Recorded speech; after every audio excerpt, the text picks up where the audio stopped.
Hey, so I kind of want to talk about the whole Messiah thing. The Messiah thing that I have going on with my twin, my counterpart, counterlight, I don't know, whatever you would call it, my mirror. And I kind of want to talk about it because in one of the comments, somebody wrote to me that when I was really like far down, and I said that, okay, well, maybe he's really not my twin, that he is the Messiah, and he is acting for me as a twin would reflect, because he's reflecting myself back to me. And somebody wrote to me that it was really alarming that I was referring to him as the Messiah, like I put him on a pedestal. And I have put him on a pedestal. I completely. But I feel like I put him on a pedestal because of who he is. Because I can see his right way of thinking. You know, when you are on this spiritual awakening, as we're awakening, we're setting ourselves right towards the world, towards the one, towards alignment with our inner selves. We are removing all of the crap that we have accumulated, or wrong feelings, shame, blame, dread. We're standing up into our own strengths. And when I look at him, I see somebody who has already done the work, and has done the work so well that when not only has he done the work, but naturally his mind and his way of being is righteous, set right. And whenever we meet other people, and also within myself, whenever we meet other people, I can see that he takes people for a walk through their own psyche. Like whoever is willing to go with him for a walk in their own mind, like he takes them for a round in their own mind. Now, a lot of times when you start going down this little round with him, it's painful because you're hitting all sorts of mirrors that you want to become defensive about. You want to defend yourself. But when you let down your defenses and you just allow him to show you the way of thinking and the places that and that's what he does. He guides people for life. People come and do sessions with him and pay him for sessions. And like my thought was when I read that remark, first of all, I felt like I know where they're coming from, the person that wrote the remark, because it sounds crazy. It's like freaking crazy talk. It's freaking crazy talk. If I were to see somebody a year ago talking like I'm talking, I would have probably sat down and wrote them something very similar to that. Something very similar to, hey, get your head out of your butt. But the thing is that the way that I'm seeing it is not like, up till a year ago, even if you would have talked to me about, maybe a little over a year ago, if you would have talked to me about Messiah, I would have said, okay, Looney Tunes, I'm not getting into that subject. I know there are a lot of people that do get into the subject. I'm not. But since I've been able to see it, but in a very, very practical way, it's simply somebody that is outside of you that can give you those reflective mirrors, that can give you a light shown on the places that you are out of sync with nature, with what is really divinely important, with your divine self, your connection to the higher realms. That's really all it is. And so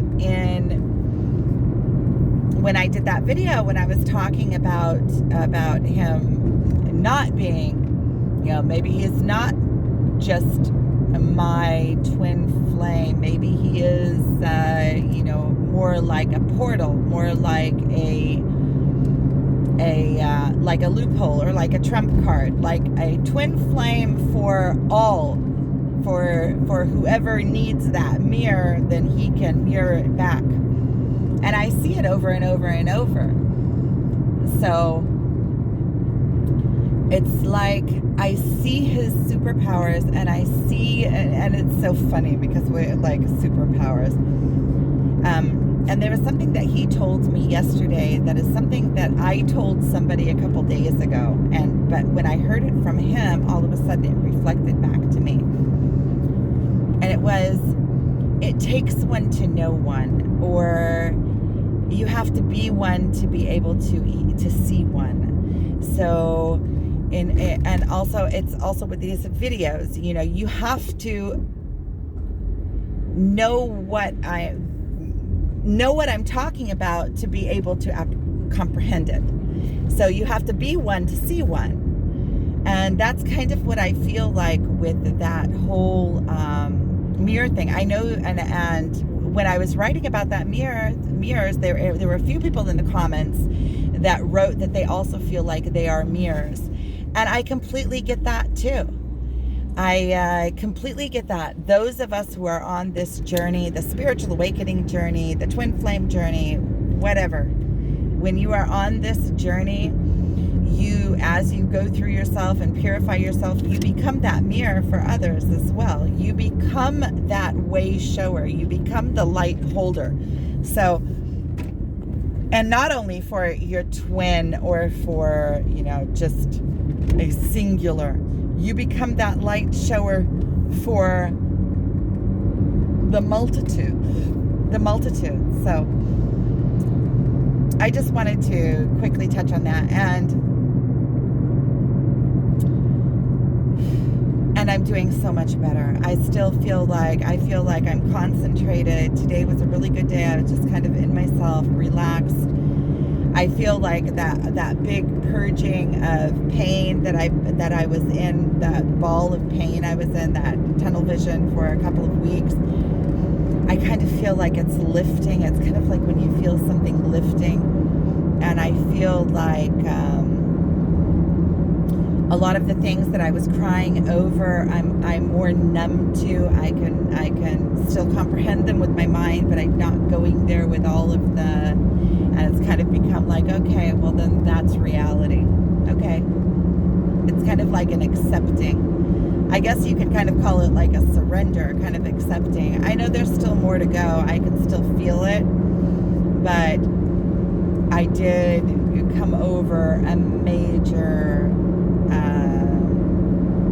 step in all of this.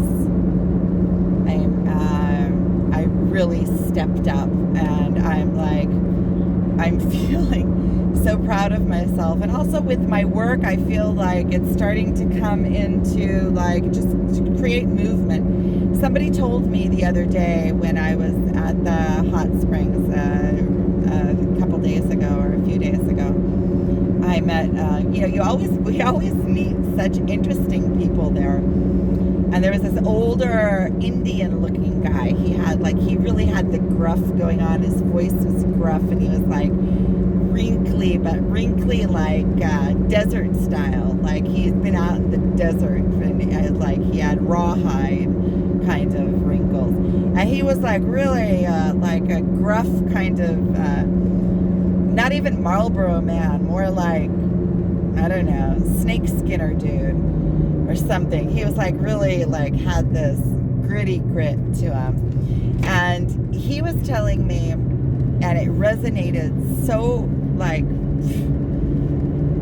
and it was so simple. He was telling me, just create movement. If you move, if you're in constant movement, things are constantly developing. And then you are really living. You're not in your mind. And that's absolutely true. Through creating movement, first of all, things start moving in your life.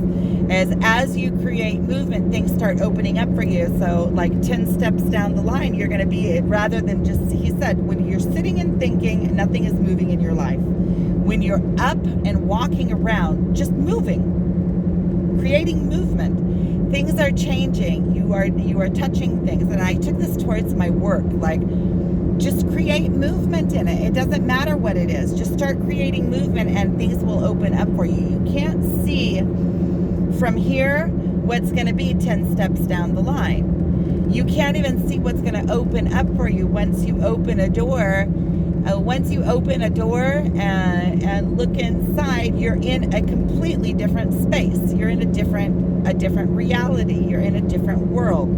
So just to come out of my mind, I've been I feel like these last couple of weeks, I have just been, I don't even know how long it's been. It's been like,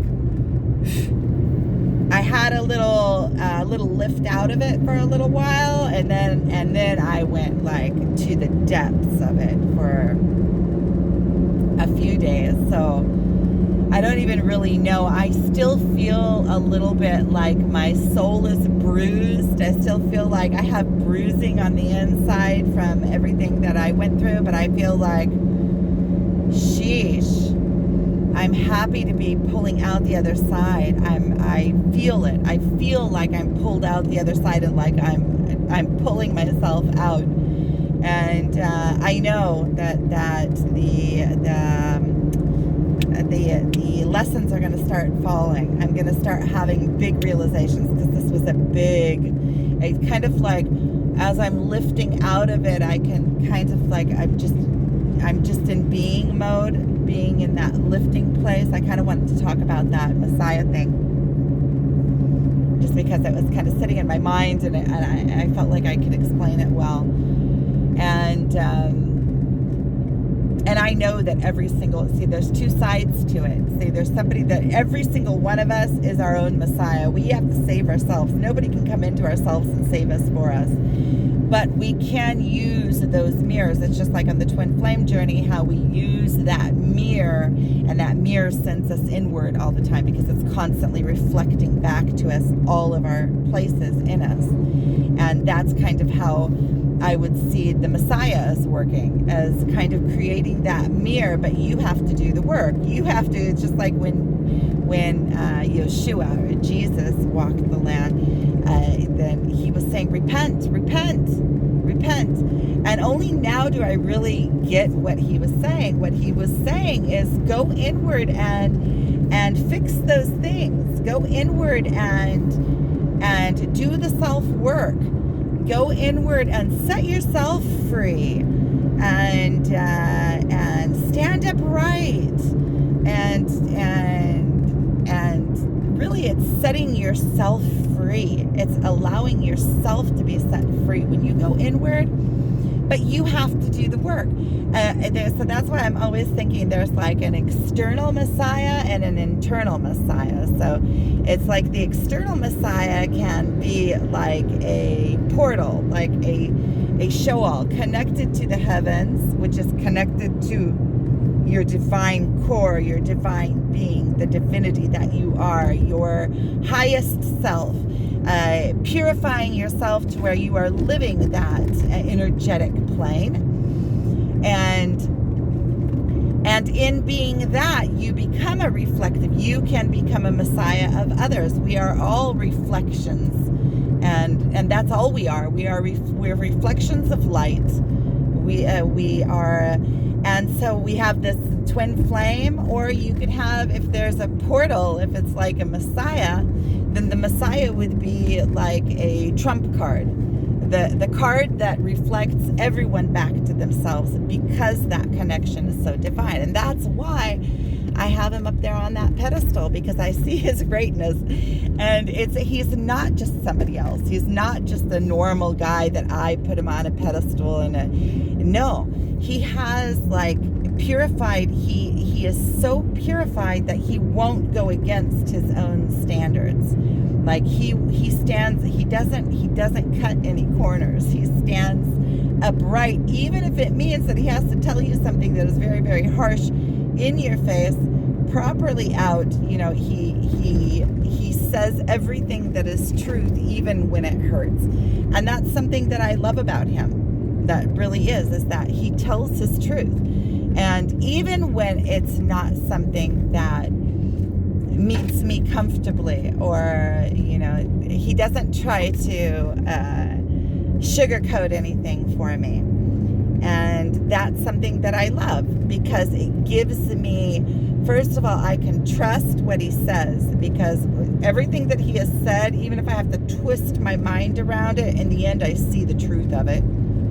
I see the place that I needed to stand tall in. I get it. The place that I was holding, the place that I was, what is holding? Holding is trying to, latch on, this whole spiritual awakening is about letting go. It's about not holding on. It's about allowing, and everything is perfect exactly as it is, always. It's about coming into wholeness within ourselves and not needing that from outside sources. It's coming into not holding on to anybody or anything.